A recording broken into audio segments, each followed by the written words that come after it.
Un seul peuple, une même culture, une même histoire. C'est ce fait historique trait d'union entre la Guinée-Bissau et la Casamance qui a réuni ce mercredi des chercheurs, des historiens, des universitaires, entre autres à l'université Hassan Sek de Ziguinchor, autour du colloque international dont le thème porte sur la présence portugaise à Ziguinchor. Ce thème qui englobe l'histoire de tout un peuple peu connu par les nouvelles générations est un prétexte pour réviser l'histoire de Ziguinchor.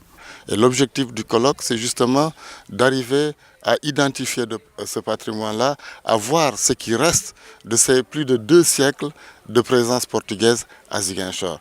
Alors, lorsqu'on interroge le citoyen lambda ou la population sur cette question-là, on vous dira la langue créole. Parce que c'est ce qui est le plus visible. Ça, c'est un patrimoine immatériel. Mais les constructions, les routes, les comptoirs, tout ce que les chapelles, les églises, les cimetières qui étaient là pendant la période portugaise, personne ne peut plus les identifier. Pourtant, les sites sont là. Maintenant, il faut les identifier. Pourquoi? Parce que ça fait partie de notre histoire, ça fait partie de l'histoire de la région. Et au-delà de la région, ça fait partie de l'histoire du Sénégal. C'est l'occasion également de mettre en exergue les liens entre les deux peuples, casamançais et bissau-guinéens, après 2 siècles et demi de colonisation portugaise.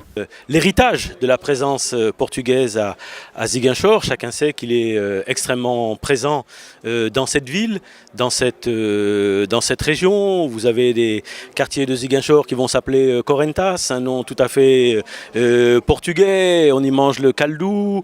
Vous avez des gens qui portent des noms Barreto, Da Souza, Prera, les Filhos de Terra, qui sont aussi les héritiers de cette présence portugaise.